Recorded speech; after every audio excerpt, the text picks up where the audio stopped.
Hello, everyone, and welcome back to Day 2 of Food Plus Summit, Foreign Policy's flagship annual program on global food security.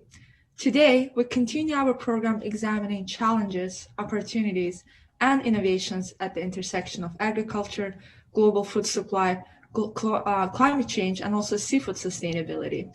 My name is Susan Sadigova. I'm Vice President of Development here at Foreign Policy, and it is my pleasure to welcome you back today. During yesterday's program, we heard from expert practitioners, policymakers, and food advocates about many of the pressures impacting the global food system. We heard about what different stakeholders can do and are doing to transform the system to make it more sustainable and equitable, while also securing nutritious food for a growing global population. During today's program, we'll hear from some of the foremost voices on the global and national stage working at the nexus of food and climate, including U.S. Secretary of Agriculture Tom Vilsack, Minister of Agriculture of Denmark Rasmus Prehn, Chair of Intergovernmental Panel on Climate Change Dr. Hosang Li, and many, many others. We'll also hear from leaders working for more sustainable seafood and the role fishing plays in our global food security and where it fits in within the climate debate. Before we get started with today's program, I do want to take a second to recognize and thank our partners who made this summit possible. Those are Bayer and Walton Family Foundation. And finally, last but not least, a few housekeeping items. We have hundreds of people joining and watching us today in the US and from around the world, and we want to hear from you. So if you're joining the program on FB's event platform, which can be accessible at foreignpolicy.com/events, please submit your questions via our Q&A box, should be on the right side of your video player. And if you're watching this on your social media, please chime in, join the conversation using the hashtag FBFoodPlus2021. With that, I think we're good to get started. I'm pleased to welcome Rina Ninan to the stage, who will open the program with a fireside chat with Denmark's Minister of Agriculture.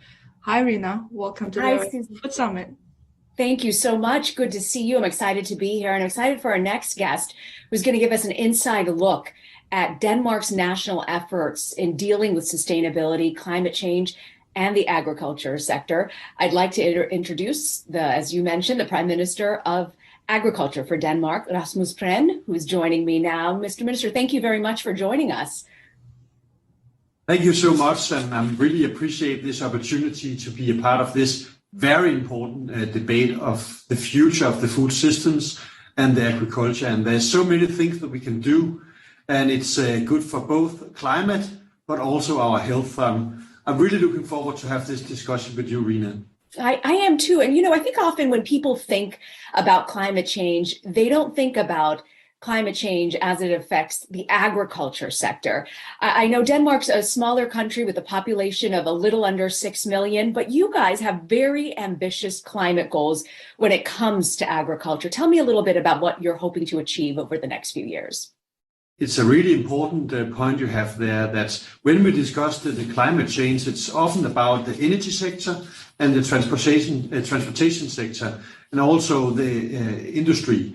But in Denmark, we can see that a huge part of our emission comes from the agricultural sector. And we actually have just landed an agreement in the Danish parliament with more than 90% of the members of parliament supporting this new agreement. And what we are saying is that we have to work with this in a twofold manner.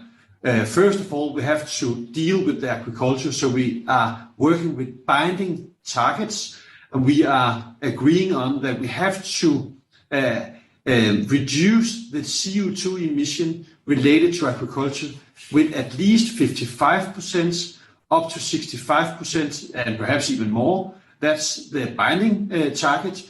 And then we also have the angle where we work with the consumers, trying to work with them on new dietary guidelines, saying that if you change your eating habits, you can actually reduce the CO2 emission as well, at the same time as you are doing something good for your own health.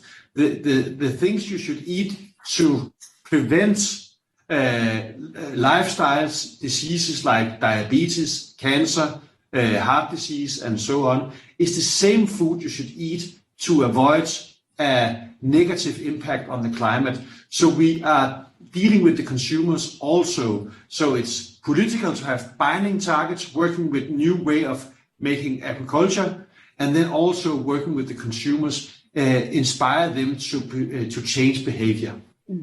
That's such an interesting point you make about changing behavior. When I was examining what your country has done over the past few weeks, looking into what differences you've made, you looked at a study that in fact showed that the average Danish family throws out 2 months of dinner every year. How are you countering that when it comes to food security and food sustainability?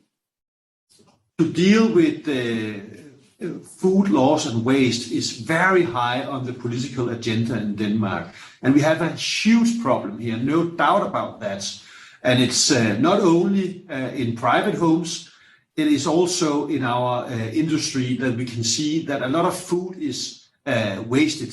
So if we could change this, we can actually reduce the CO2 emission with a huge amount. So what we're doing is to try to inspire people to be better at planning. So for instance, planning their week so they can plan to have a dinner at Monday where they have some leftovers that can be used on Tuesday and so on. So they can buy less, they can actually save money at the same time as they are doing something positive for the climate. And we also try to inspire people to make new dishes with leftovers. And we also have partnerships with our supermarkets to have smaller packages and also to focus on the products that are too good to go. So they are very visible in the supermarket, that it's cheaper to buy a product that is close to the expire date, so they can buy this and save money at the same time as they do something good for the climate. And Minister, what do you feel is really scalable when it comes to these efforts? I mean, you're looking at everything from, what happens in the fields down to what happens at the dinner table. What do you feel is scalable to reach that target at 2030 that your country is so eagerly to push forward? I think the most crucial point is that we really need a holistic approach where we have to do efforts all over the line. Everybody have to be a part of this. But there's no doubt that forcing ourselves to have binding targets in the agriculture and to use the economical support for the farmers in a way where we force them to do it in a more climate-friendly way, that is something that can change in a scalable way. But at the same time, if all the consumers are changing behavior, we can actually see huge changes. If the Danish population start to eat by our new dietary guidelines, they could reduce the CO2 emission related to the food with up to 35%. That's a lot. So there's so many things that we can do. We've got a question for you, Mr. Prem, from Ghana, from Kwabena Ade. I hope I pronounced that correctly in the audience. And asking, what are the steps being taken so that poor countries can implement methods to enhance food security, but at the same time help with climate-related issues? That's such a good point. What do you think that Denmark is doing that other countries, and in this case from Ghana, they're saying poor countries, might also be able to implement? I think it's such an interesting question. And before I became the Minister for Food, Agriculture and Fisheries, I was actually the Danish Minister for Development and Cooperation. And I've actually visited Ghana. And we have programs with a lot of African countries where we try to inspire new ways of doing agriculture. And for instance, we are helping with solar cell driven water pumps so we can have water to help making a better agriculture production. Without water, it is difficult to have food. And then it's also about building up new plant-based food and dealing with that. So we have a lot of initiatives where we work together also with developing countries. But we have to take into account the biggest challenge for many developing countries is to have food in their mouth, not the impact on the climate. We are the sinners in the northern part of the world. We have something to deal with, but we have to help also other countries to have food, and we have systems for that. And here we can have sustainable ways of providing water, which is crucial for having food in the future. Basic things like water are still so important, even in this discussion on climate change. Denmark also wants to have a carbon neutral food system by 2050. What are you doing right now to try and make that happen? We are taking a lot of concrete initiatives. For instance, we are taking our farmlands and we are trying to take hectares out of production. So for instance, we take peatlands and we re-wet it so we can actually capture the CO2. So we would have less CO2 from the production for the farmlands. And we would also give a kickstart to have more plant-based foods and also protein for food and for feed and fodder for the animals. So we are trying to change the whole way of dealing with the agriculture. Also, we are looking into, can we add something to the feed for the animals so they would emit less methane and concrete examples like that. And then we also support with a substantial amount of money into research and science. And what we believe is, for instance, pyrolysis, where we work with biochar, that you can take waste products from the agriculture and change it into biochar, so you can capture the CO2. And in this process, you can also create new biofuel. So I hope in 2030, we would be able to take waste from the agriculture and change it into biofuel. So when you look up at the sky and see a commercial airplane, you will think this is biofuel created from the agriculture in Denmark, because we have used some of the problems to create new solutions. It's incredible. And I love your food-based approach and how you're looking at dietary guidelines as well to get the public aware and conscious. We don't have any more time, Minister, but if we did, I would have asked you for your favorite plant-based recipe, but I'm not going to put you on the spot right now for that. But I'm so grateful for your conversation, the efforts that your country is doing in Denmark. Thank you so much, Agriculture Minister Rasmus Prehn. Grateful for this conversation. So much, Rina. Such a pleasure. Thank you again. I'm going to turn it over now to Ravi Agrawal, Foreign Policy Magazine's editor-in-chief. Ravi, a lot of initiatives they're taking to reach the folks at the dinner table. Yeah, that's right. And this is so important and so necessary. Rina, thanks for that great discussion. It was I learned a lot from it. You bet. All right. Now, an important factor to consider in any discussion about access to food is that other big ticket issue, and that's climate change. You've all heard of the Intergovernmental Panel on Climate Change, the IPCC. It's an intergovernmental body of the UN responsible for advancing knowledge on climate change. And it was created to provide policymakers with regular scientific assessments on climate change, its implications, and potential future risks, as well as to put forward adaptation and mitigation options. So I'm pleased to now welcome our next speaker, Dr. Hosang Li. He is chair of the IPCC, a role he took on in 2015. Dr. Li has spent a lifetime studying economics and climate change and is just the perfect person to guide us through our next session. Dr. Li, welcome to the program. Thank you very much for having me here. Thank you. It's a real pleasure to have you on, especially because I know you're in a time zone where it's very late. So thank you for your time. Let's begin with this. So there's, I imagine there's no one else in the world who's more familiar with the data on climate change. Can you tell us just a little bit about how, so we can frame this, how a changing climate is impacting agriculture and food security? It impacts greatly in a number of ways. First of all, the temperature extremes and weather variability affects the countries highly dependent upon the agricultural sector.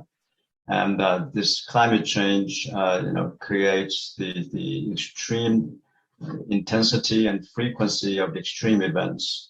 And this creates severe problems in terms of the water availability, as well as the energy access and other key inputs to the food production and food supply chains.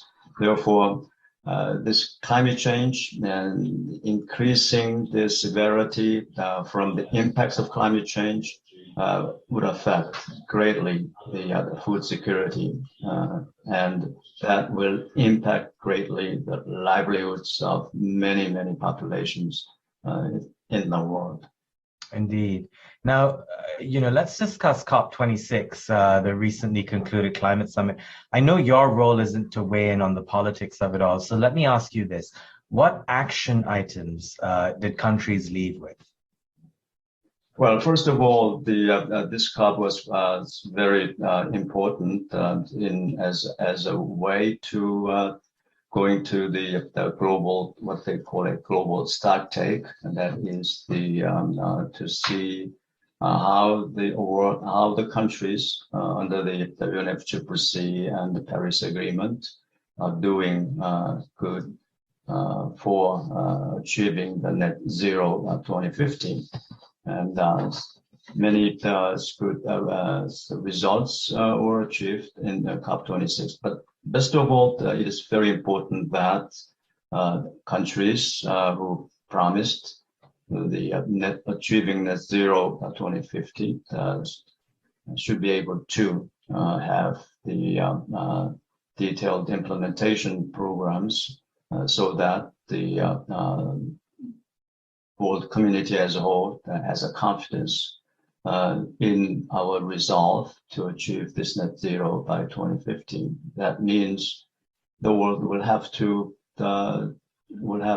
be ready to have a peak emissions of CO2. In fact, as soon as possible. In fact, possibly next year, and that's wow. The reality. And my understanding of this, Dr. Li, is that, even in the best case scenario, just explain the science to us a little bit. Even if all these countries meet the targets that they have just promised this year, even then we do have warming temperatures, to a degree that I guess it's 1.5 degrees. That's maybe the best case scenario. What kinds of impacts will that have? Because I think it's important for people to understand that even the best case scenarios still mean we see more of the kinds of difficult weather patterns and droughts and tsunami and floods that we see around the world. You are very right, and as you mentioned, the current effort, the aggregation of current efforts, according to various sources, including the IPCC assessment, as well as the Secretariat of UNFCCC itself, indicates well above 3 degrees by the end of this century.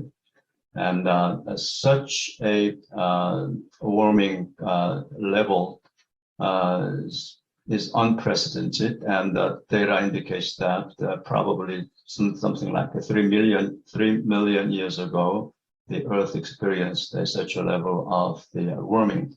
Now, the best case scenario you mentioned is the one that the world will be able to achieve 1.5 degree stabilization. And even that is a sort of the last line of defense, may I say, And there's a clear difference in terms of climate impacts between the 1.1 limiting warming to 1.5 degrees and to 2.0 degrees. And for instance, the coral reefs or Arctic summer ice, the difference between a half a degree warming means the survival or a complete disappearance. And sea level rise, it will be although it is measured in terms of millimeters, it will have that half a degree of a difference in warming will have a measurable impact, not in this century, but for the very long term. Although that we may not see that long term, but clearly the models and the geophysics of the understanding indicates a tremendous increase in sea level rise years to come, not in this century, but very in the long term. And ocean acidification, half a degree warming, will also make a great difference. Already ocean acidification is unusual in, let's say, something like 2 million years. And glacial retreat is quite unprecedented in terms of the records. So there's every reason to limit the warming to 1.5 degrees, well below 2 degrees. And it is very encouraging that many countries declare net zero by 2050. That means desire and is a goal to achieve limiting warming to 1.5 degrees. Well, I'm encouraged that you're encouraged, but how do we hold countries accountable, even to the basic promises they've made? Well, no way. And it is a voluntary contribution to limit the warming to 1.5 degrees. And in terms of mitigation, here is the tricky part. Individual effort to mitigate climate change, there's no incentive to do that. Because it is a sort of classical externality, things. There's a free rider problems, and you let other guys, other fellows do the work, and you enjoy the benefit. And that's because this CO2 is a global CO2 problem. Is a global problem. That's the reason why we need to have a collective action, and that's the reason why UNFCCC was established. That's the reason why we have a Kyoto Protocol a long time ago, and that's the reason why now we have a Paris Agreement. And now, because of this persistence and then the tendency toward the preferring free ride, action takes time. And the global stocktake that will take place within 2 years of time is another way of preventing this tendency toward free riding. And adaptation is somewhat different. Adaptation does, if the cost and benefit occurs within the scope, also to the actors themselves. So it is inherent. There's an inherent incentive to adapt, most effectively toward rising temperatures. However, there's one problem there. The one country or individual must have resources, capabilities to adapt to the climate change. And here, the developing countries is definitely disadvantaged. And that's the reason why the UNFCCC, the Climate Convention and Paris Agreement emphasized again the need to help developing countries to do the relevant adaptation, and developed countries to provide the support financially and technologically. Right, and this is especially important at a time now when we know that money can be raised for giant problems. I mean, if you look at how the world dealt with the financial crisis in 2008, how it's dealt with the coronavirus pandemic, money can be mobilized.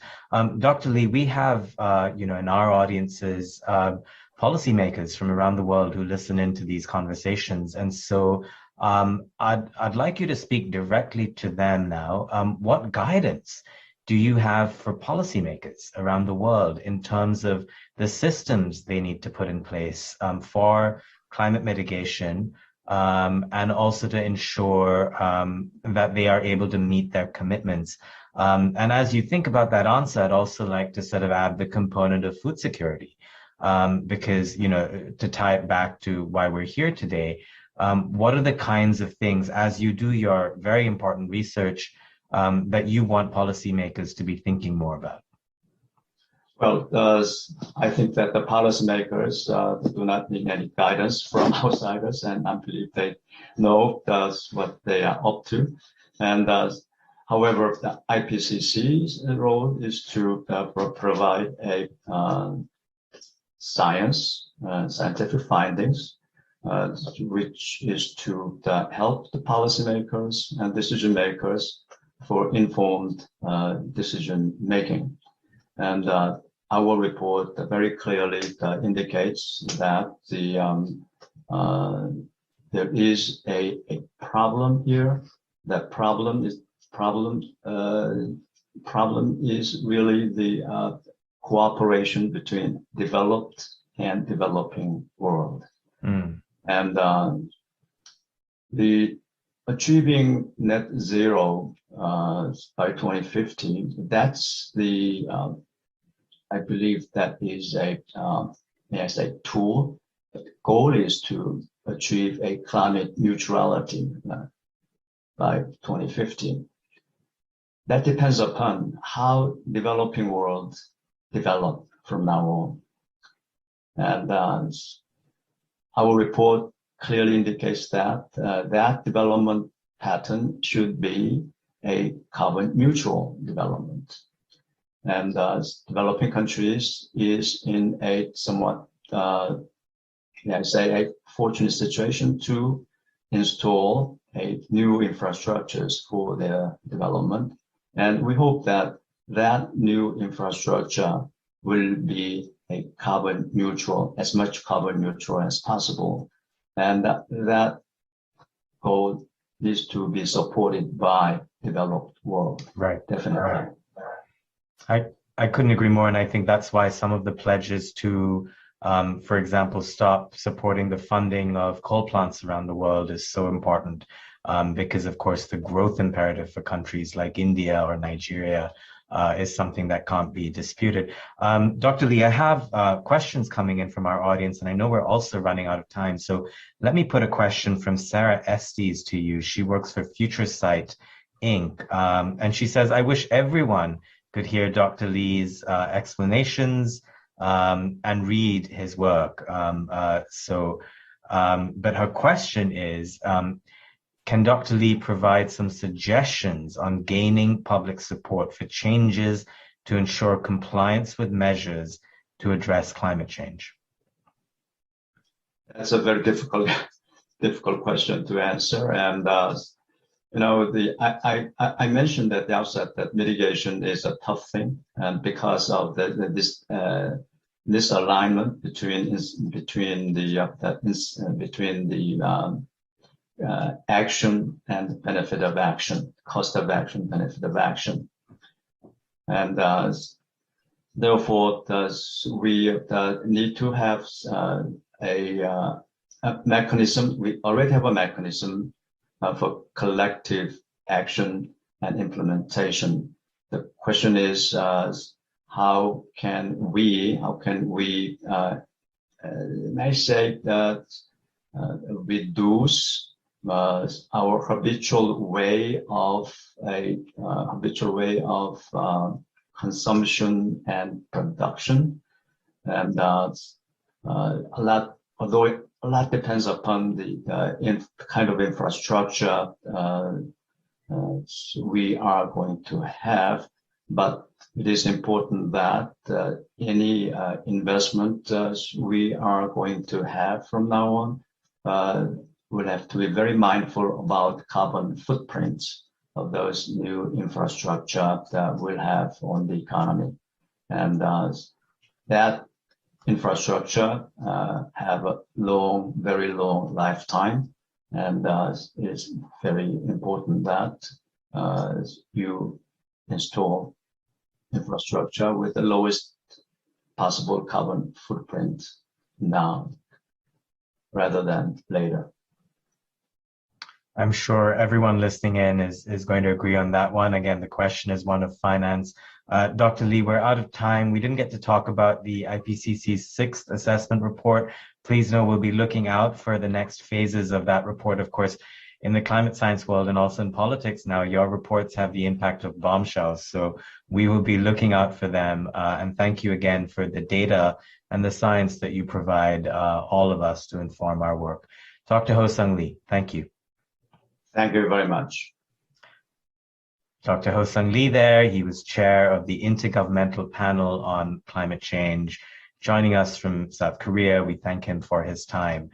We've got lots more ahead of us in the Food Summit today, and I want to remind you all that you can ask questions. You know how to do it on the button on your screen, also events@foreignpolicy.com. Chime in on Twitter as well. But next up, we have Maggie Lake, my old friend, former business anchor and correspondent for CNN International. She's going to moderate a fascinating conversation about sustainable fishing. Maggie, take it away. That's right. Ravi, great to see you. I'm upset this is the only place I get to see you right now. I know, we'll have to change that. But thank you so much. And I am really looking forward to this conversation, which brings together a really great lineup of experts and advocates to explore this vital topic of the role of our oceans and seafood to protect global food security, which so often isn't sufficiently included in our discussions and policies concerning food sustainability. So to spotlight these issues, let me welcome to our virtual stage our esteemed panel, Teresa Ish, Oceans Initiative Lead and Senior Program Officer at the Walton Family Foundation, Steve Trent, CEO and founder of Environmental Justice Foundation, and Virginia Willis, award-winning chef and sustainability champion. And just before we begin, a reminder, as Ravi just said, please do drop those questions in the Q&A box on the screen or tag us on social media, and we'll be sure to try to work them in to the conversation because we do want to hear from all of you. But panel, thank you so much for being with us. And Teresa, I'd like to start the conversation with you. You know, what does sustainability mean when it comes to the seafood industry? What do we need to understand about this segment of the food chain?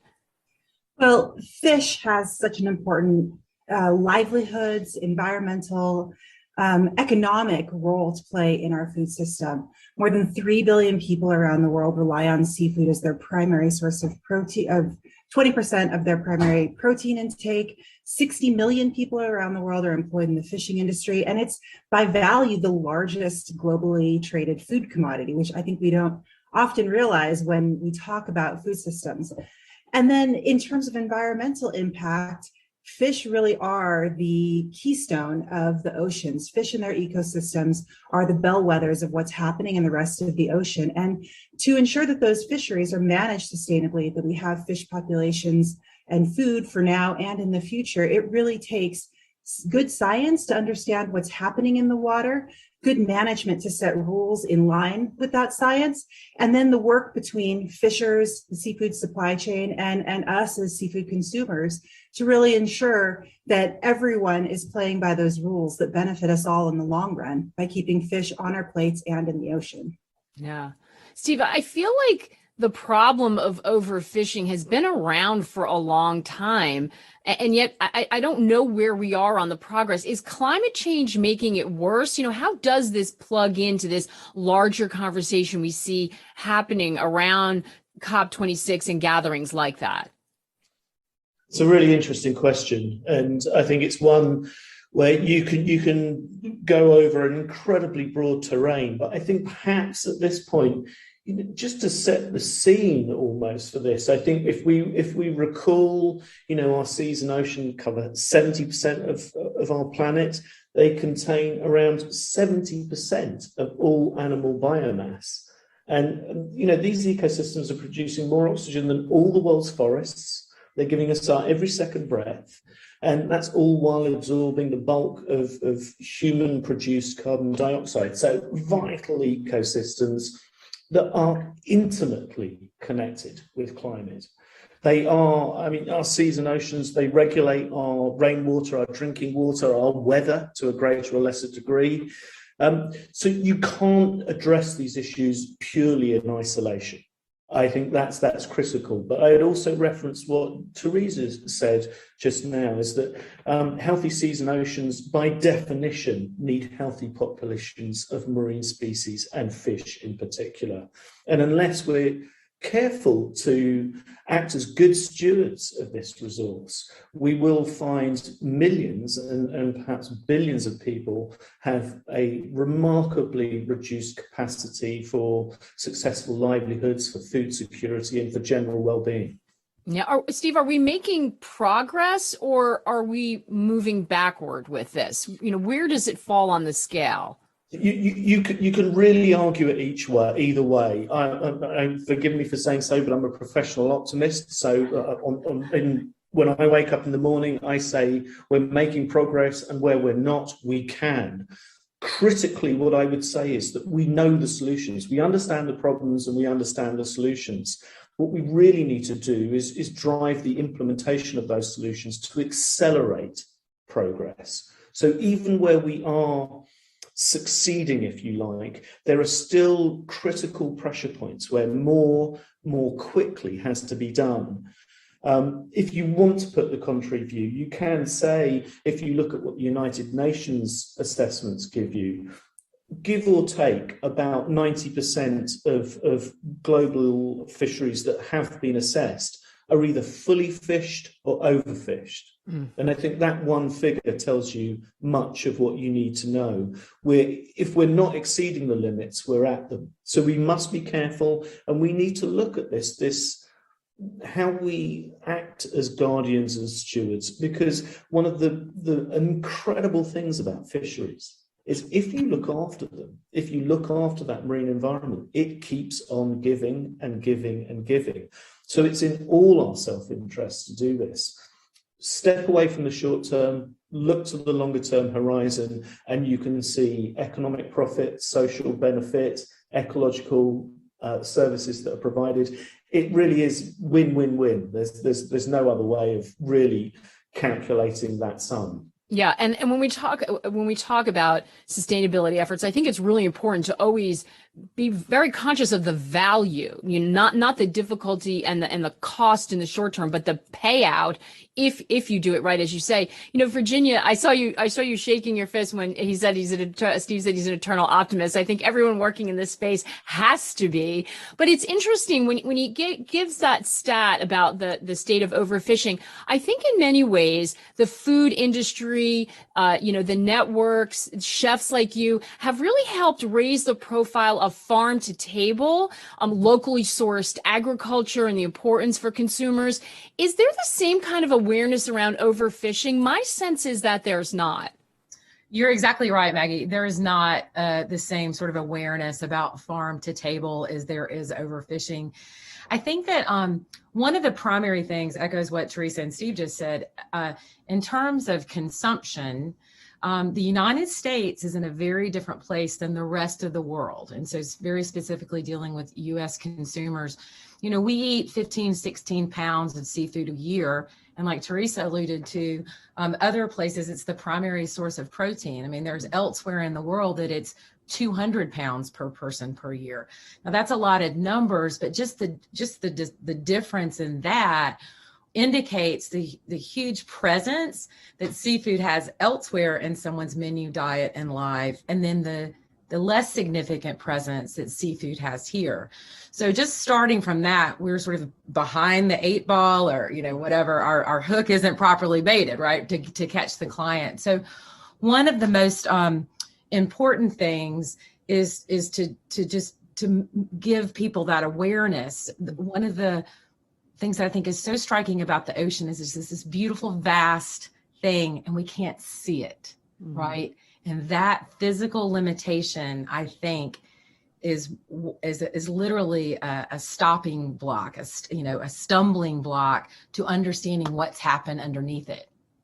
Right. I know. I think that's true. Out of sight, out of mind. Yep. Right. I mean, and I feel like there's occasionally, and again, I'm also sitting here in the US. So it's seasonally, we hear about it and we see nature programs about it and there's some awareness. But then it sort of fades from mind again. Teresa, are there lessons from other conservation efforts or areas or successes that can apply here? Well, I think certainly, as Steve said, we have shown successes in managing fisheries and improving those fish stocks. We've had the benefit in the US and many Northern Hemisphere countries to have the investment into improving fisheries, getting the science, understanding what's going on, but also having more opportunities for fishing communities. What we see in the developing world that I think we really need to address is that fishing is often the social security blanket for those communities. If agriculture fails, people go fish. And so this really creates this challenge of aligning management and social well-being that's important for the long-term benefit of the resource and the people that are depending on it.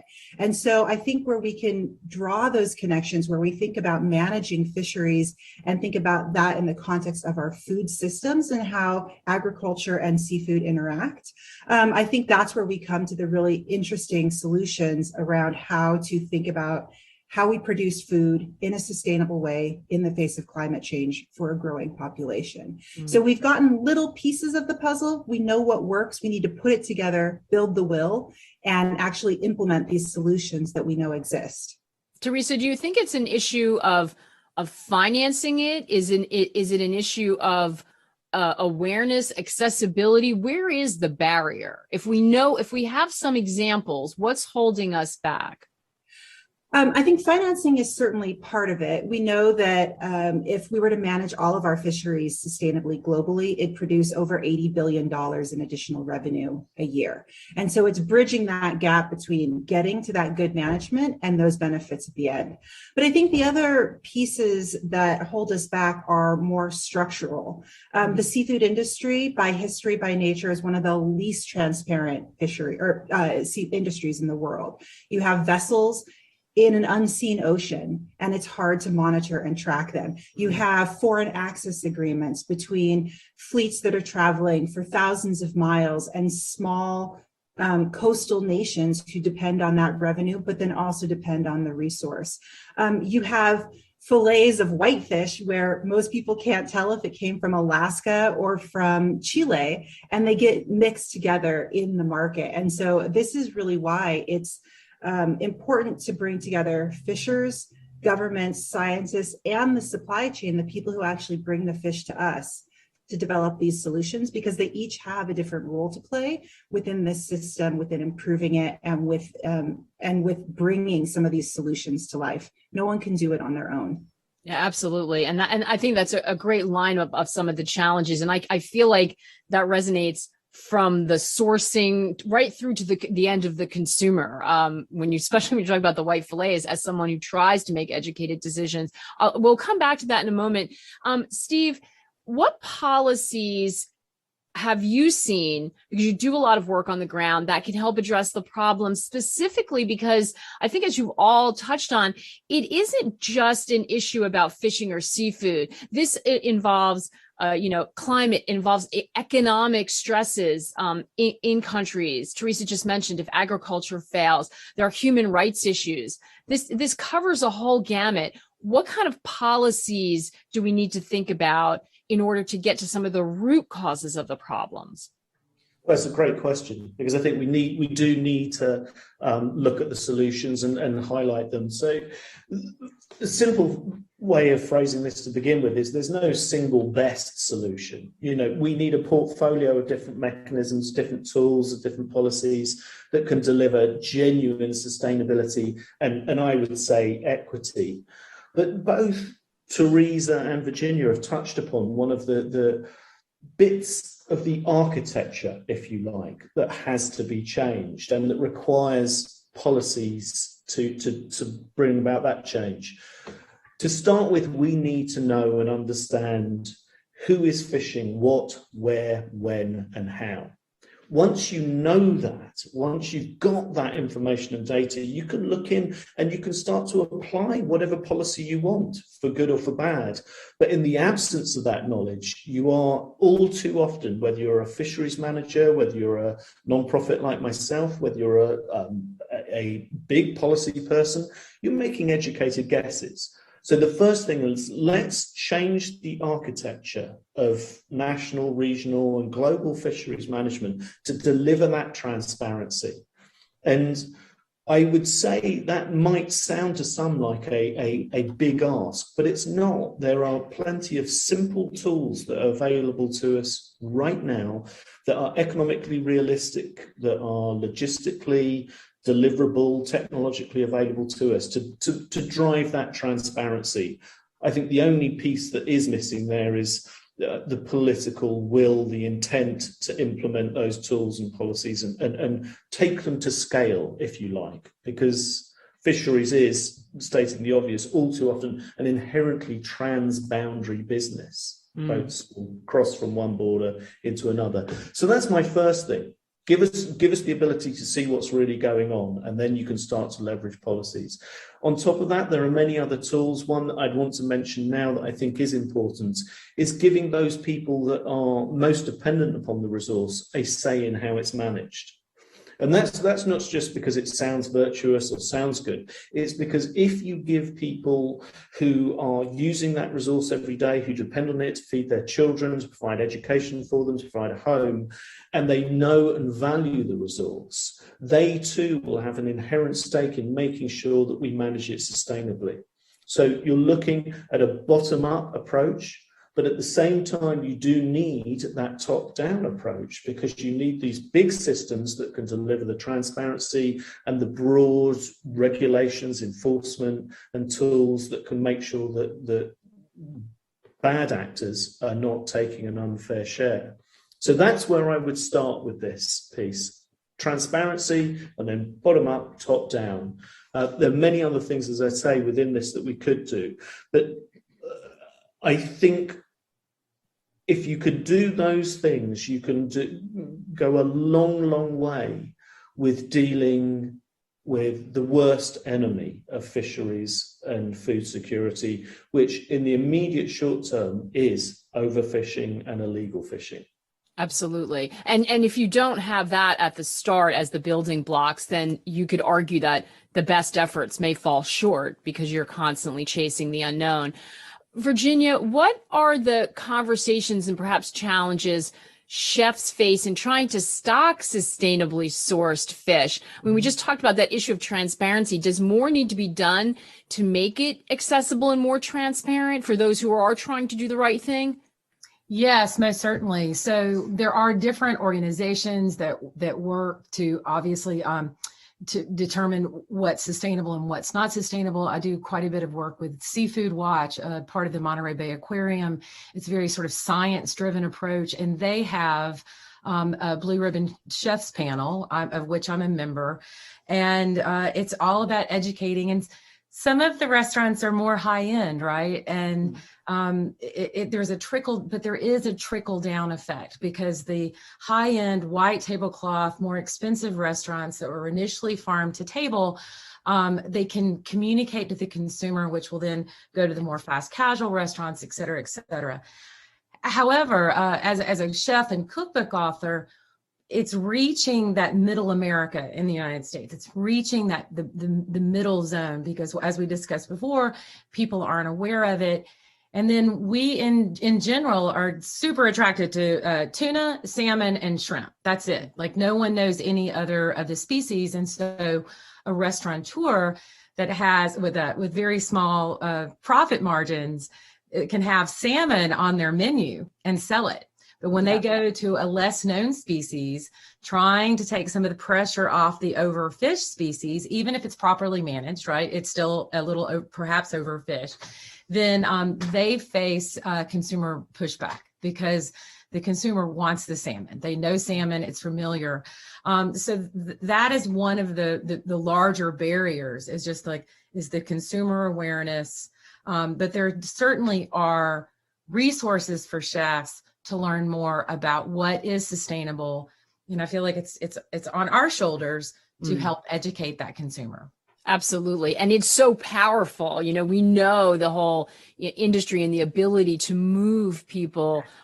We just have to look in any supermarket shelf. There are things there, as I tell my kids, that are commonplace to them that were not there when I was young, because of the changing sort of education that chefs are able to provide. Teresa, we have a terrific question coming from Ramshwar in Iowa University. How is water pollution, as well as liquid and solid waste discharge directly into the seas and oceans, impacting sustainability of fish?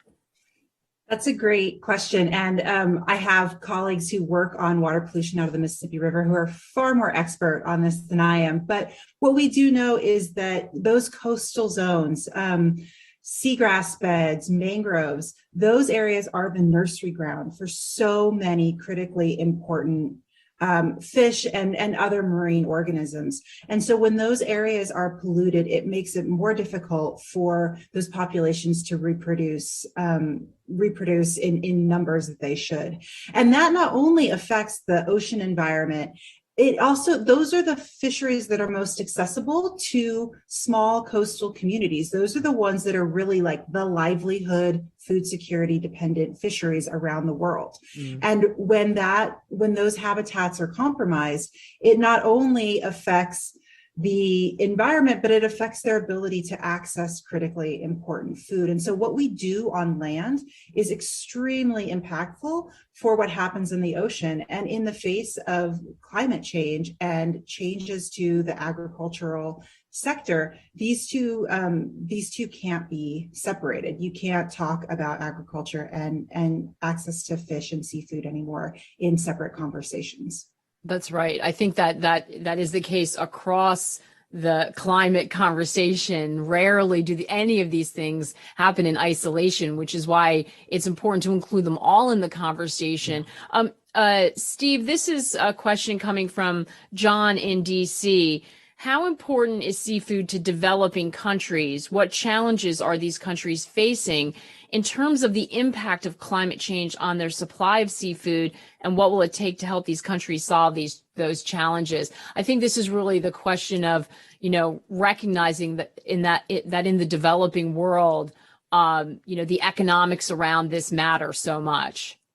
It's a great question, and all I can say is it's critical. So speaking from my experience, where we work in a number of different countries that have very vulnerable economies and very vulnerable communities, places like Liberia, Sierra Leone and Ghana in the west coast of Africa. And there you can see, and I have personally seen, when the fish are gone, people can't feed their family and their children. There are very few alternative livelihoods for them. And basically you go hungry. And if you look at the importance of fisheries in numbers, Teresa mentioned earlier, but fish provides over 50% of animal protein in that region. And something in the region of 6.7 million people depend directly on fisheries for food and livelihoods in the Gulf of Guinea, where those countries are. This is a critical resource for them. And it's not just about quality of life or economic development. All too often, and I really do mean this, it's about life or death, actually. So what we keep saying to the governments in those regions, and indeed to the distant water fleets that come from other countries that often fish in those waters, is we have to find ways to make this sustainable and also equitable. Those coastal communities, as I mentioned, have no other means of livelihood or food security. So sustainable and equitable. And as I mentioned before, once you do that, fisheries keep on giving, and they keep on giving that food security, but they also keep on giving tax revenue if you can develop an export income from them to central government treasuries. They keep on giving in terms of the nuts and bolts of finance that you need for other development. They can pay for your child's education and child's medicine. They can pay for the roof over your head. So From my personal experience, I have seen again and again and again, and whether it's Southeast Asia, whether it's West Africa, Southern Africa, and in other geographies around the world, fisheries are a critical part, not of developing economies, not just for the food security, but for a multitude of other benefits that they can provide. Now, as we're looking into the future, you can see something in the region of 9.7 billion human beings on this planet by 2050. So these things are only going to magnify, which is why getting to grips with them now, and maybe it will cost something, but if you're investing in the bank of nature in this way, you are in effect going to be accruing a huge rate of interest. Action now, spending today, will be a huge cost saving over time and into the future. Investing in the bank of nature. I love that. We need sort of a bumper sticker, if you know what they are, on the back of your car, or a flag that we can wave that says that, because I think that is such a sort of friendly way to sum it up for people who are not in the sort of acronyms and in the sustainability movement when it comes to consumers. I'm going to ask you about that in a minute, Virginia, but I do want to follow up, Steve. We have a question. A follow-up question. What are the responsibilities of governments about from the developed world? Dr. Li said earlier, spoke about the responsibility of governments from the developed world in solving climate change. What responsibility do they hold when it comes to addressing the developing nation? I mean, Virginia touched on this, right? We can't see it if it's not in front of you. What do we all have to do to collectively from the developed world to help those that you just described? Well, I think it's a critical point, because yes, seafood supply chains are very opaque. The whole nation of it is very distant from us, and it becomes almost like an abstract concept. So I would go back to this point about transparency to begin with, and say, we need to deliver that. We need to deliver that through the marketplace, and then provide mechanisms that make it simple for people. We can't make this too complex. That's just wishful thinking. Yeah. To allow them to look into those supply chains and make educated choices. Mm-hmm. You can see this across different supply chains around the world. Do you want your child to be wearing a T-shirt that was made by somebody else's child? Do you want your family to be eating fish that was fished illegally, unsustainably, in another part of the world? So understanding that, and then what can governments do, which I think was the question.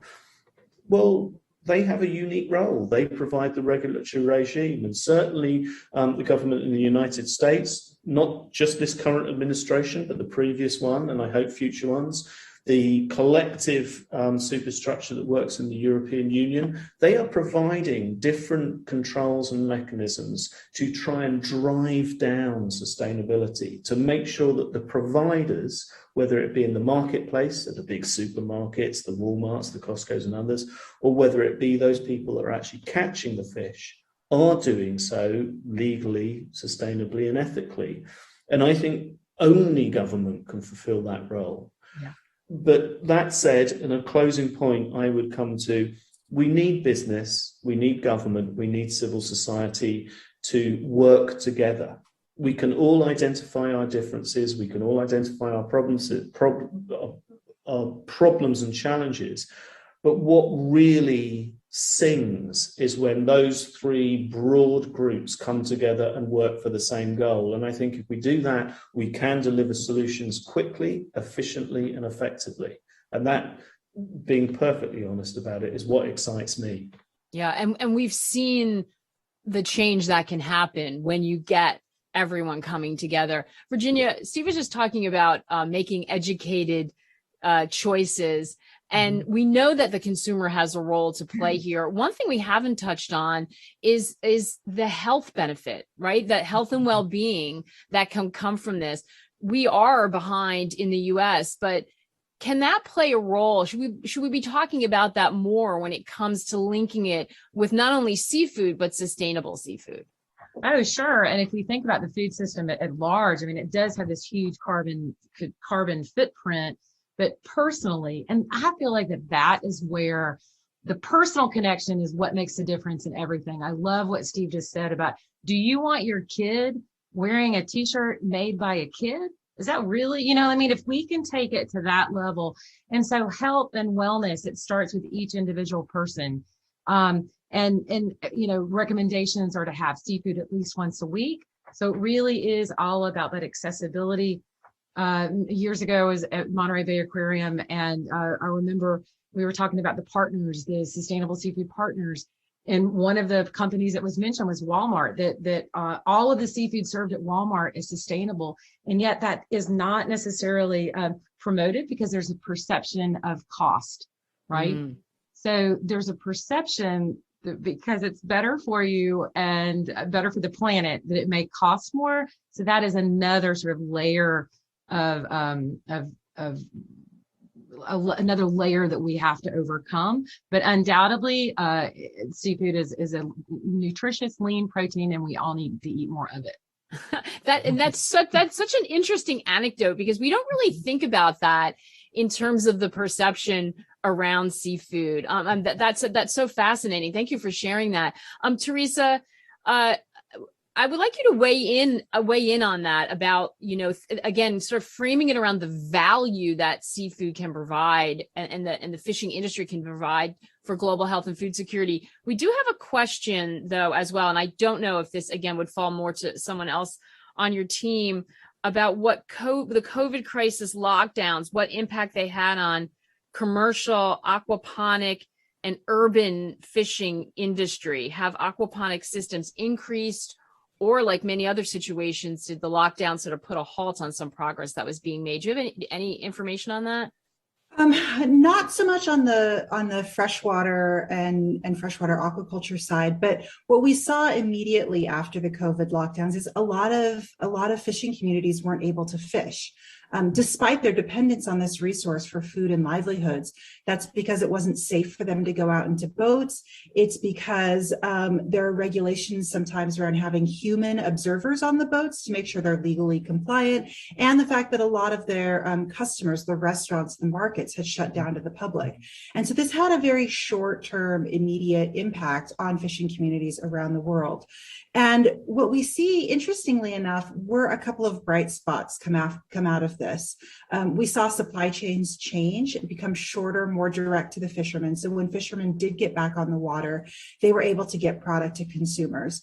The other thing that was really interesting is we saw a transition to more electronic monitoring. So using cameras and digital technology on boats. So you're not bringing in a stranger to sit and observe your boat. You're using computers and technology to keep yourself and your crew safe when you're sequestered out there on a boat for a couple of days or a couple of weeks.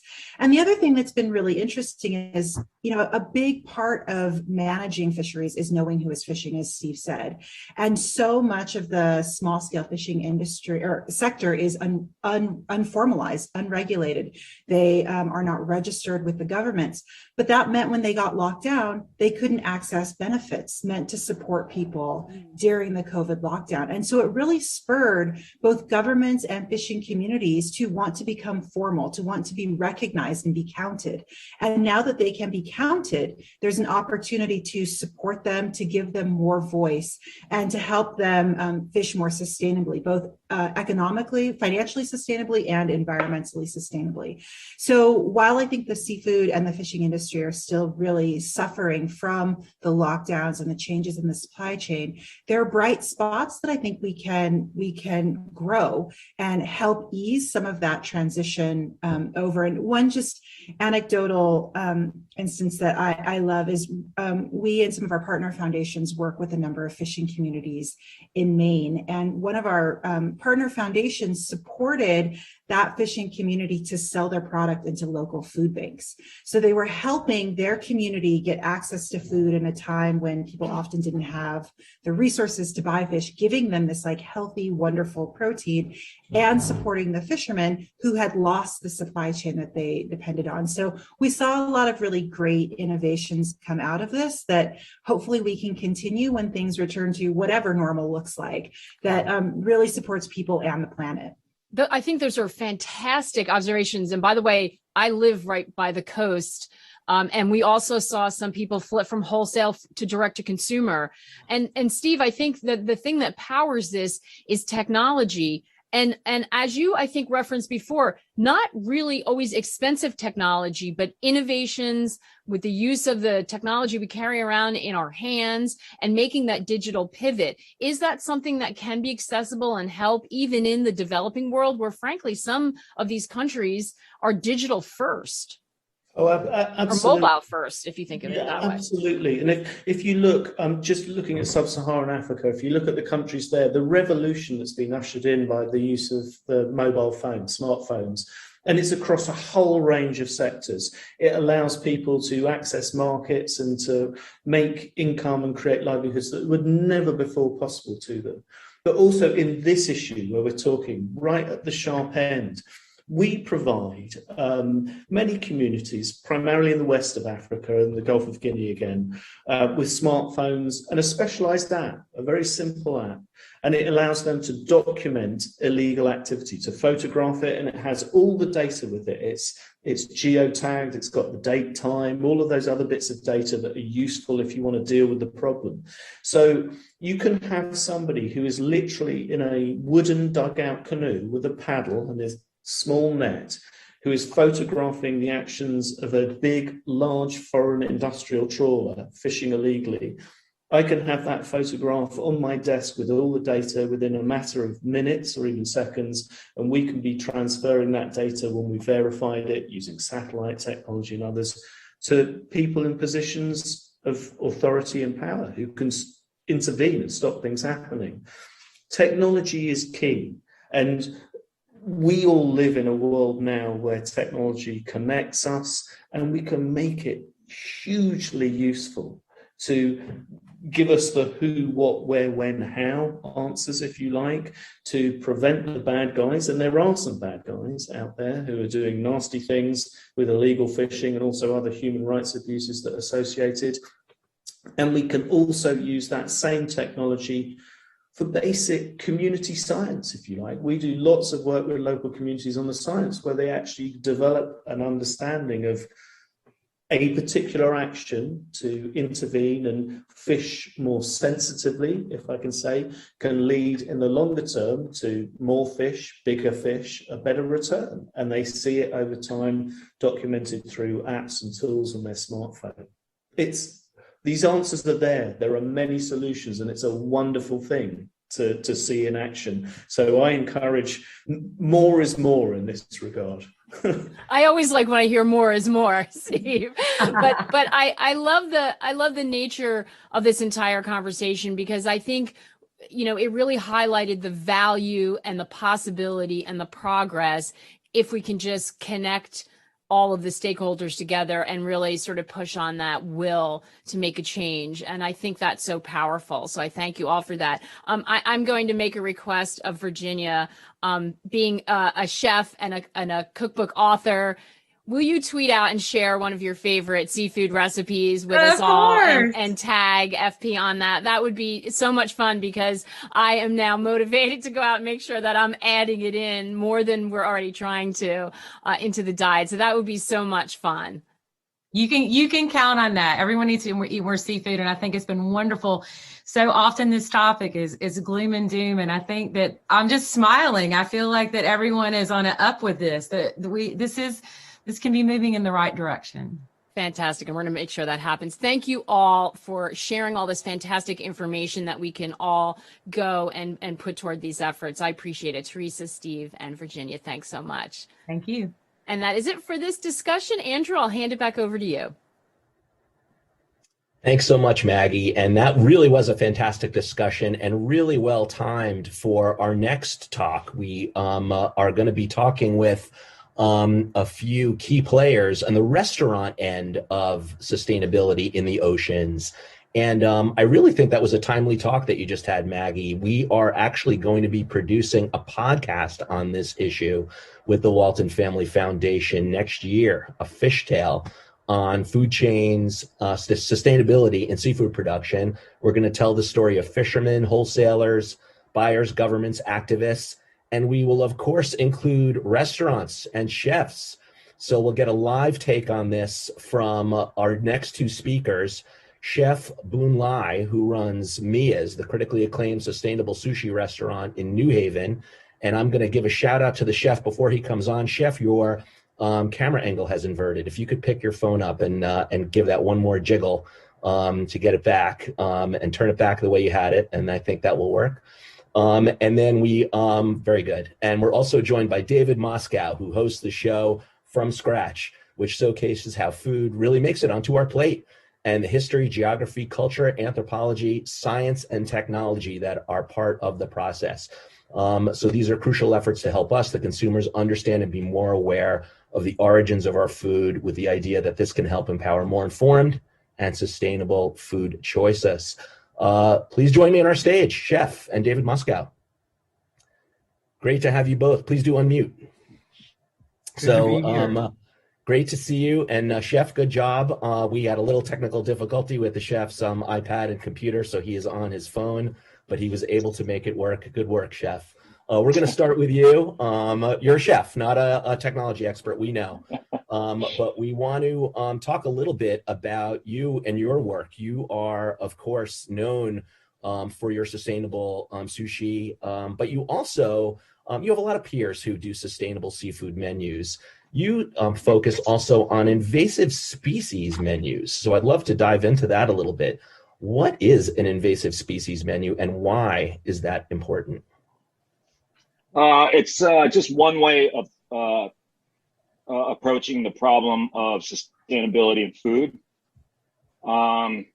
Invasive species are related to many of the top environmental problems that we face today, including climate change, the destruction of biodiversity, and many other problems as well. The human appetite is the most destructive force on earth, especially when you look at it, even not just from what we put in our mouth, but look at it from a point of like energy. Food is just energy. Calories are a measurement of food energy. I look at our conversation that we're having right now as not something focused on just what we put in our mouths, but consumption overall. And it's our insatiable hunger and appetite for more and more of the wrong types of energy that has led to all these environmental problems that we're facing today and social problems that we're facing today. So that includes the energy that we put in our mouths that have led to the pandemic of diet-related diseases, and then climate change, loss of biodiversity, et cetera. So if we focus our destructive appetite, which in the past has made all sorts of different creatures go extinct, and focused it on invasive species, which are destroying habitats and messing up biodiversity at the same time too. The idea is that we could help balance these ecosystems again. Fantastic. And I really appreciate your sharing your insight on that. And you actually had an interesting analog from Thanksgiving, the most recent holiday we just had, about the most invasive species to hit the North American shores. Maybe you could just give us a point on that. Yeah, I think Thanksgiving was a really great time to really think about invasive species, the problem of biodiversity loss at the same time too, because it really started around Thanksgiving with the meaning of the Wampanoags, along with people who came off the Mayflower. It started the exchange of organisms that were previously separated biogeologically. And today, there are 50,000 non-native species right here in North America alone. Great. Thank you so much for sharing that. And David, if we could move over to you, you have a really interesting program that I encourage everyone to check out, which basically revolves around foraging for ingredients each place you visit around the world has a unique problem, but they also have solutions to those problems. I was wondering if you could tell me about that lens that you take on food consumption and a little bit more to share with the audience around why that's so important. Well, the show, we meet a chef, they make a meal, I then harvest or fish for every ingredient, and then we come back and cook it. And we created it because of sort of the distance between us and where our food comes from. We eat a lot of meat, comes wrapped in plastic, doesn't look like an animal, and this is, harming us in a similar to way that chef is talking about, where when you don't know what's going on, you will make choices that aren't necessarily for the best. And then we go places where people are on the ground, food producers, will be with harvesting wheat in South Africa or fishing in the Philippines, and we really get to see sort of the hard work and the hurdles that everybody's involved with, and that's sort of, they are the front line with environmental issues. They're the front line of economic justice issues, and it all relates to our plate. Right. Yeah, and if you could just take us around the world a little bit. You've been to different locations, different economies, different ecosystems, because we want to bring this up to, we're of course talking about the front end of consumption, but to learn a little bit more about what you're seeing from a policy perspective and from local economies that are doing it right. Maybe you could share some examples for us. They're doing it right. So this season, we went to Costa Rica, which is sort of, in Central America, is really this like shining light of sort of in all areas of their culture. I think they collectively made a big decision by getting rid of their army years ago. And these are, faced with what's coming, these are the type of big decisions, the will that we need, unified will. So they got rid of their army. And what does that mean? That means that they were able to reforest their country. They were able to have better healthcare. Food-wise, there's less poverty there. They have the biggest middle class. And related to what the last group was just talking about, when Stephen was discussing sort of like technology, can find people who are, illegally fishing, and in some cases it's cutting down trees. That's amazing and necessary. There's lots of really wonderful ideas out there, marine protected areas. But if we don't have the will of the leaders and the wealthy to enact the changes that need to be made, then the technology is not necessarily going to help. But a place like Costa Rica did it. A place like Iceland did it. Iceland overfished in the North Sea. The Atlantic cod was about to go extinct, and they decided everybody needed a quota. Every man, woman, child company in Iceland has a quota on the amount of fish that they are allowed to get. And they now have incredible fishing. Particularly, I recommend go to the West Fjords. It's stunning, one of the most northern places in the world. And you can dive in the water and you see what the ocean looked like, 300-400 years ago. Fantastic. Finland is another place. They recognize that that food culture is important, and everybody.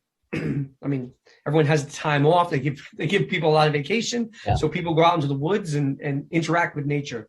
It's great to see some of these global efforts bearing fruit. And I want to we have some questions coming in. I want to encourage our audience to remind our audience that if you're logged in through our event webpage at foreignpolicy.com/events, you can drop your questions right into the screen there, and we will air those out for Chef and for David.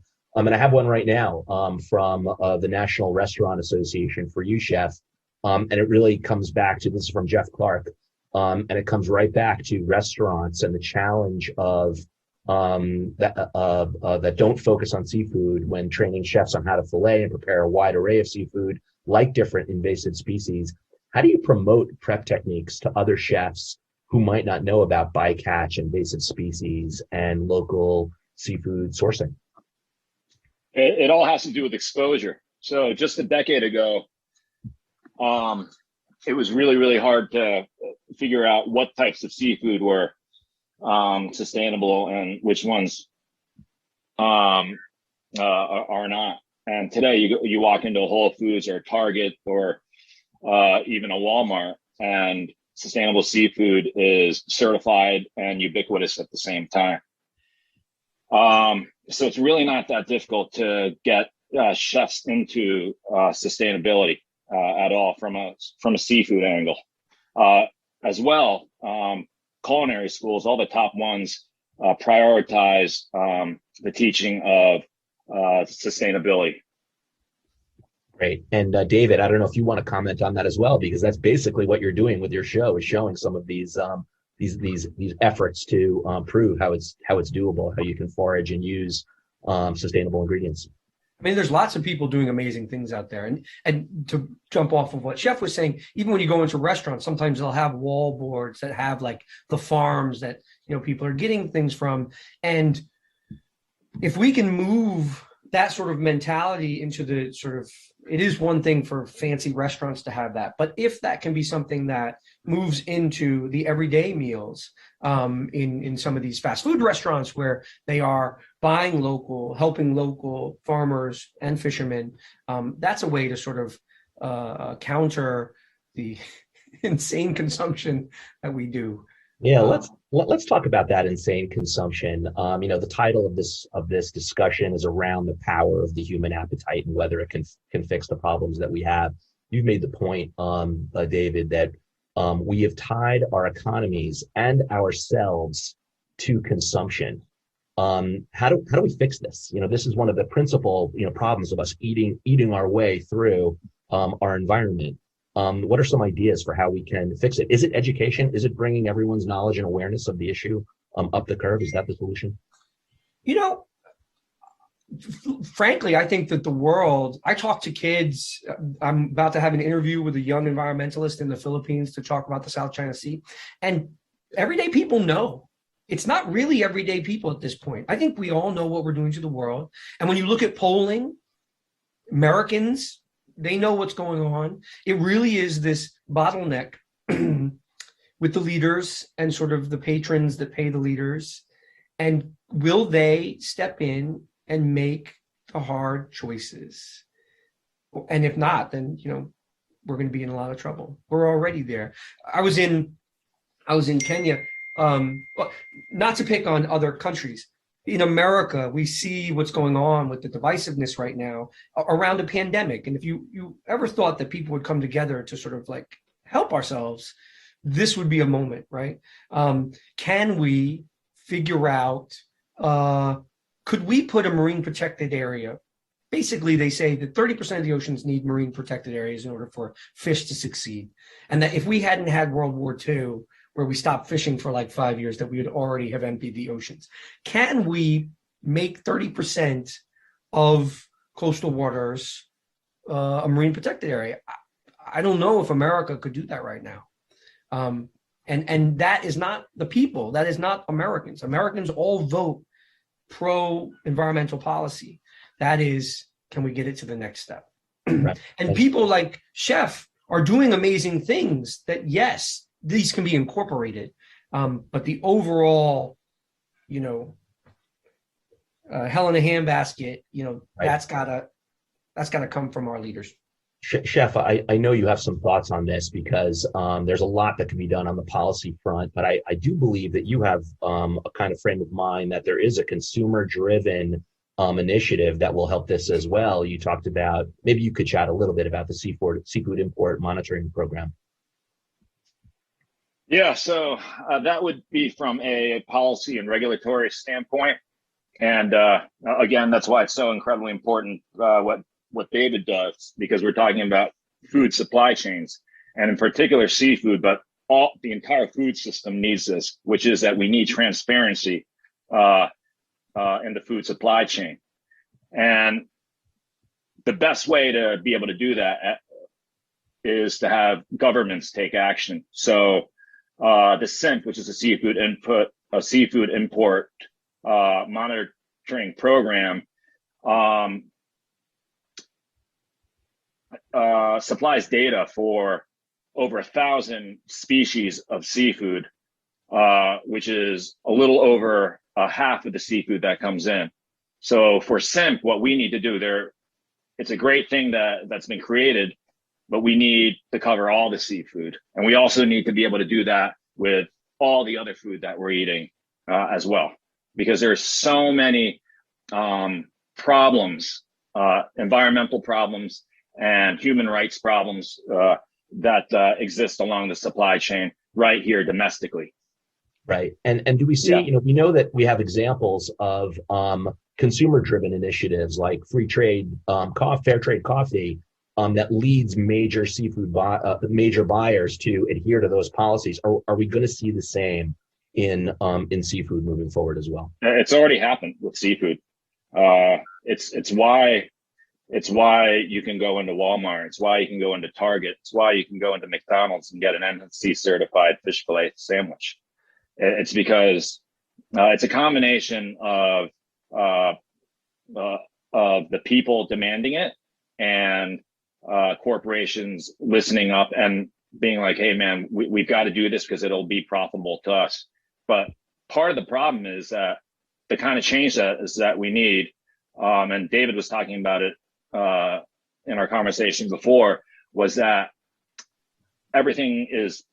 all our policies are profit driven, and our whole society and economics is based on profit. But if we don't change that structure so that it's not about immediate profits, but it's about looking at the long term and being profitable in the long term by prioritizing human rights, so social justice, along with environmental justice. And environmental justice, I don't mean just, which is really important, access to environmental resources by the poor, for example. But not only that, it's a change in the way we look at our relationship with nature, which is that we're looking at nature as an equal, not something to be exploited. So the UN, when they assess fisheries, they assess it by underexploited, fully exploited, and overexploited. That's problematic. It represents a way of thinking that's really kind of ancient, and almost biblical in that nature was given to us to exploit.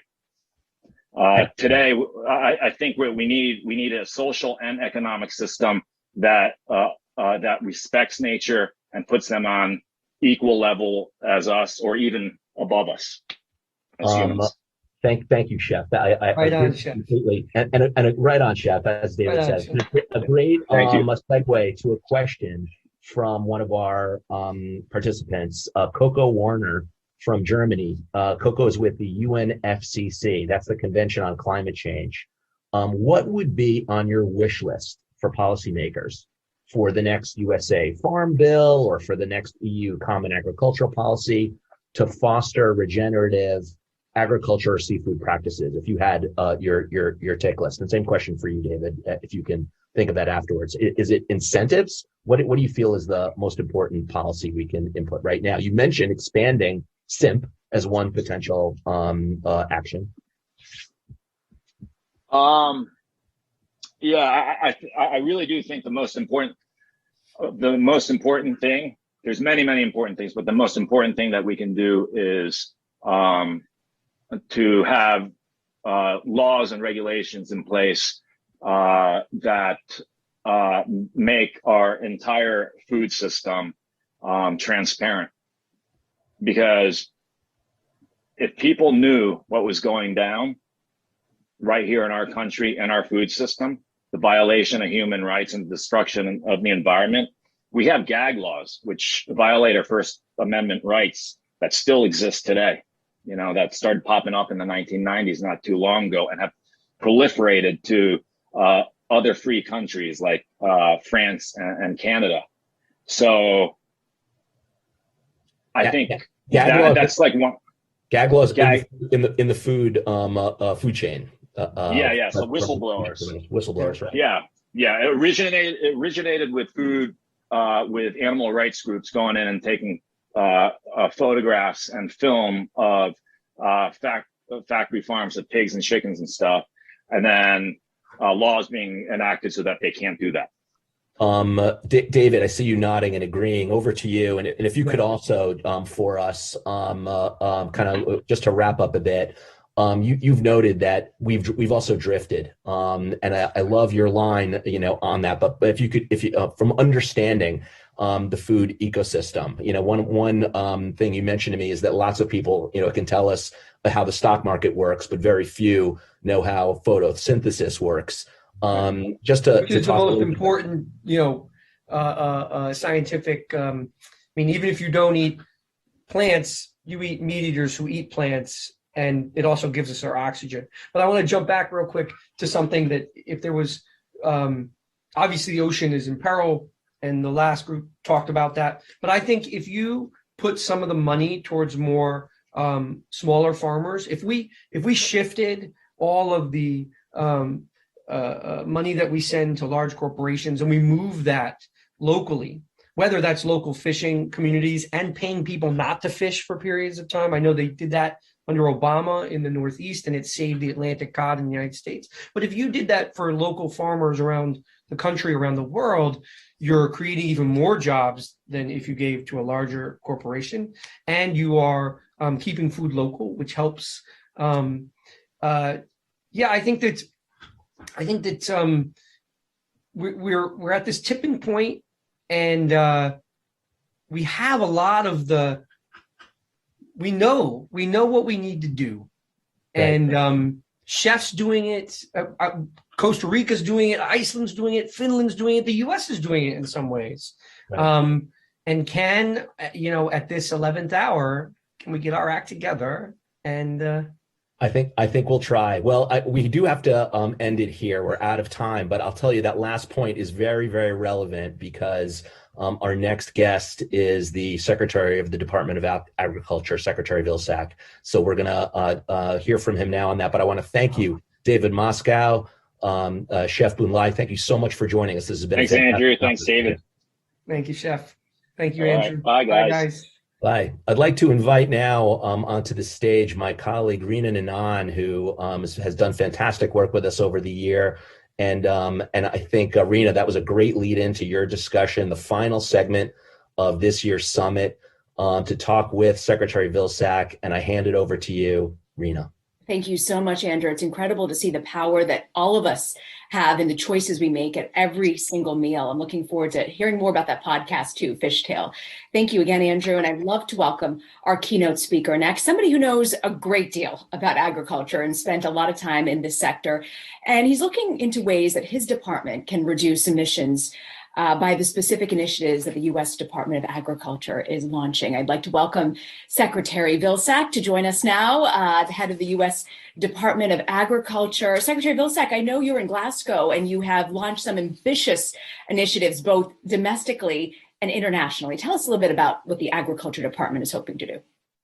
At Glasgow, we were very, very fortunate to team up with the United Arab Emirates in an effort to try to stimulate more investment in innovation in agriculture as we try to adapt and mitigate to a changing climate. The Aim for Climate initiative is now expanded to include 50 countries, 33 knowledge partners, folks who are contributing information and knowledge to us, a number of sprint partners who are investing their own resources to provide new innovations and adaptation mitigation strategies. We have committed $4 billion. The U.S. committed $1 billion. The UAE committed $1 billion. At COP26, we've seen other nations come to the fore. And the goals are fairly simple. We want to mobilize the investment. We want to amplify the role of innovation in climate. We want to accelerate its adoption into the field. And we want to maintain and grow production. We don't necessarily think that climate necessarily has to result in a reduction of productivity. We think we can stimulate productivity through the right set of policies. And we obviously also want to continue to stimulate more sharing of technical information and knowledge, more discussions. And the UAE has a very vested interest in this. They import 80% of their food.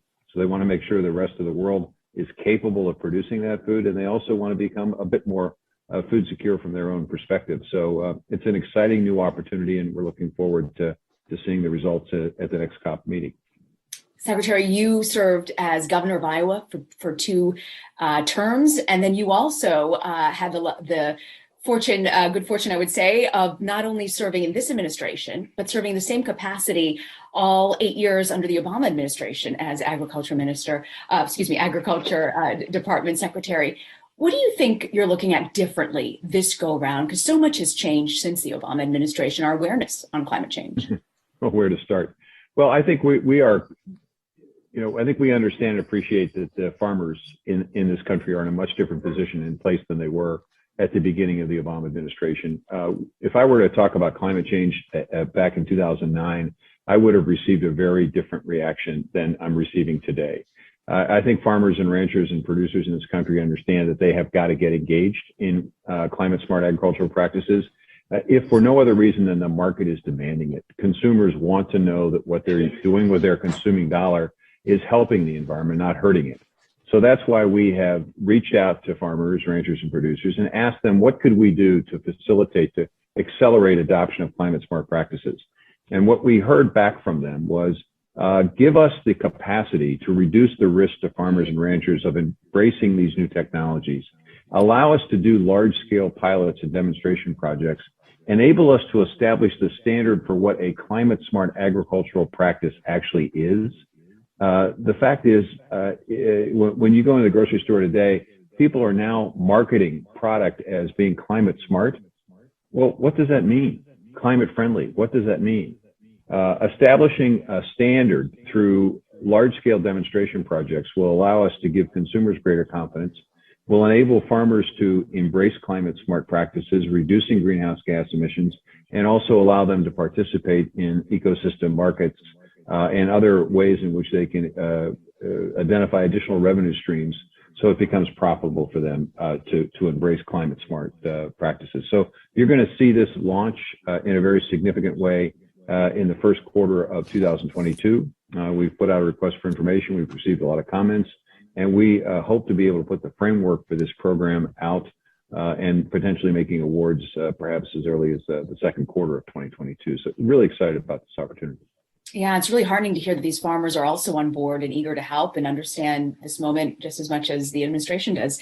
We've got a question for you, Secretary, from Ruth in the United States, who's asking, how does the U.S. Farm Bill impact sustainability and appetites? Well, it affects it, impacts it by virtue of establishing the programs that help to support farmers. But I think one of the reasons why this Climate Smart Agriculture and Forestry Partnership Initiative is so important is it will inform the standard programs and policies that need to be incorporated in a farm bill so that we can continue to support this effort. There's a tremendous opportunity now with the Build Back Better framework that's being considered by Congress, because it contains an historic amount of investment in conservation. And we're now tailoring and redirecting those conservation programs to support the 45 practices that we know are climate smart. We know reduce greenhouse gas emissions. We know are better for soil health and more water and better water quality. So all of this, I think, is designed to help inform the next farm bill so that we are identifying the programs, the incentives, the subsidies, the risk management tools that will embrace climate smart practices. Just to give you one example. Now, we figured out a way of providing an incentive to farmers on their crop insurance premium by encouraging them to embrace cover crops. We're providing a fairly significant amount of money. And in the Build Back Better program, the amount that would be paid to farmers would be as much as $25 an acre on their insurance premium. That would be a significant reduction for farmers in terms of that risk management tool, while at the same time embracing cover crops, which we know have a positive impact on soil health, water quality, and reduced greenhouse gas emissions and carbon sequestration. So tremendous opportunity in this space. The Farm Bill can also be a way of incenting innovation. We know that the dairy industry, for example, is embracing the notion of getting to net zero with a series of technologies that will do a better job of capturing methane and reducing methane. Farm bills can be helpful and supportive in terms of embracing those kinds of innovations. Secretary, you also said earlier in this conversation that you don't believe there's got to be a massive reduction in meat and dairy consumption, for this to actually come through. How do you approach it with farmers who are also concerned about the livelihood and the way they've gone about this? Where do you feel the most action can be found on getting them on board for climate change? Well, I think reducing the risk. I think there are two issues here. One is what consumers want and need, and the fact that we're going to have more consumers, if you will, global consumers, as the world population increases. There's going to be an increased need for protein. Now, that's protein of all kinds and all sources. This is not a situation where we necessarily have to choose and say one set of protein needs to be excluded and another set needs to be embraced. The reality is we're going to need it all. And that's why it's important for us to look at ways in which we can make livestock production more sustainable and reduce the concerns that people have expressed about methane, for example. And so I think there are ways in which we can go to farmers and say to them, look, this is not just about a societal benefit. This is also about trying to improve your bottom line. So let me give you an example. If we could say to farmers, and I think this is a possibility down the road, if we could say to farmers, we have technology that will allow you to assess whether or not an acre of your land requires fertilizer or not. And it may very well be that 20 or 30% of what you're currently fertilizing doesn't need to be fertilized at all. Now think about the impact of that. Number one, reduced amount of fertilizer means a significant reduction in greenhouse gas emissions. Number two, absolute improvement of water quality and potentially a reduction of some of the algae blooms that we've seen, some of the concerns we have about dead zones in our oceans. Number three, improving bottom line for farmers because they're spending less money on inputs. And number four, consumers can be benefited by continued productivity, notwithstanding the fact that that particular acre of land, because of its characteristics, doesn't need to be fertilized. Precision agriculture now becomes a way, climate smart agriculture becomes a way in which farmers can improve their bottom line and at the same time meet consumer demand. So it's basically making the economic case that climate doesn't necessarily have to be a burden. It's an economic opportunity, and making sure that farmers clearly see that by reducing the financial risk today of embracing these technologies so they can see the benefit of better soil health, greater productivity in the future as a result, and therefore are in a position financially to be able to continue those practices once the subsidies or incentives end. And as you mentioned, incentives, we've got a question here from Jonathan Brown of Ontario. His question is actually about digital technology and education programs. How can they be used to incentivize young people and foreign workers to invest their talent in agribusiness and sustainable smart agriculture? Well, technology is critically important in small farm holders across the world. The fact is, cell phones are now an easy way of providing a technology extension, if you will. In the past, we've had extension services where individuals would go out into the countryside and share knowledge and information. Well, now with cell phone technology, with broadband access and so forth, we're in a position to virtually, if you will, provide that extension to be able to provide farmers the capacity and the ability to get information instantaneously to help improve their practices, also allowing them potentially to use that same technology to market their products. So I think it's an extraordinary thing for us to make sure that we have the capacity for farmers to utilize this technology. In America, that means expanding broadband. That means getting broadband to a point where the uploads and download speeds are adequate and sufficient for farmers to have precision agriculture, for farmers to have that information of real-time markets, to have the information on precision agriculture. And that's one of the reasons why the Build Back Better bill, which is being considered by Congress, or the infrastructure bill that was passed by Congress, contains such a large amount to expand broadband access and to finally get it to rural remote areas. Mm-hmm. It's hard to imagine almost half this country is not wired up yet. So how important that initiative really is at this point. I want to ask you also, you've managed to travel up and down the country meeting with people. When you meet with students, people on the cutting edge of technology, what's really inspired you the most in the sector of innovation and dealing with agriculture and climate change? Well, your earlier program that I've just listened to the last couple of minutes on made a passionate plea. Some of the speakers made a passionate plea for more local and regional food. systems. And certainly, I think we found from the pandemic that our system, as productive as it is, as efficient as it is, was not as resilient as it needs to be. And I think one of the ways of responding to that resiliency need to better protect us against future pandemics or disruptions is essentially a local and regional food system. And basically having that complement, if you will, the more commercial sized operations. I don't think it's an either or circumstance. I think it's a way of which we can create a complementary system that creates greater resilience. Now, how do you do that? Well, first and foremost, you basically provide technical assistance to those who are interested in becoming and getting into farming.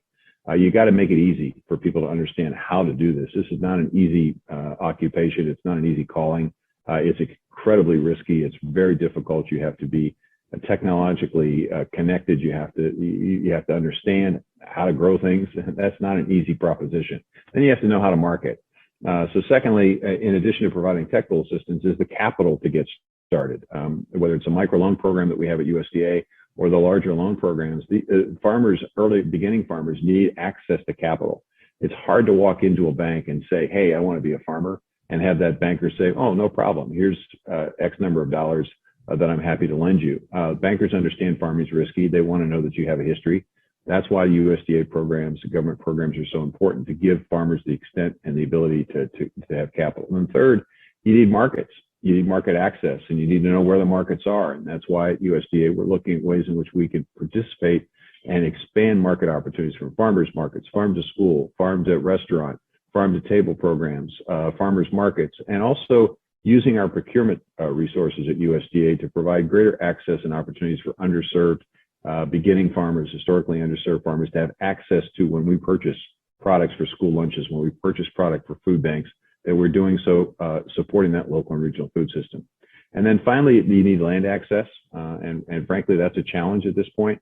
Land can be expensive to access. And so we're trying to look for creative ways to work with nonprofit organizations to create opportunities where land is more readily available. And I think it's also, incredibly important that we look for ways in which we can encourage value-added opportunities. That gets us into the organic space, and the need for us to have smoother transitions from conventional operations to organic, not having quite the financial cost associated with that transition. We're looking at creative ways to reduce that cost, to make it easier for folks to embrace organic. There definitely is a moment of transformation right now as we're rethinking the way we do things in the agriculture industry. Where do you believe there's the most opportunity for progress when it comes to the agriculture department and combating climate change?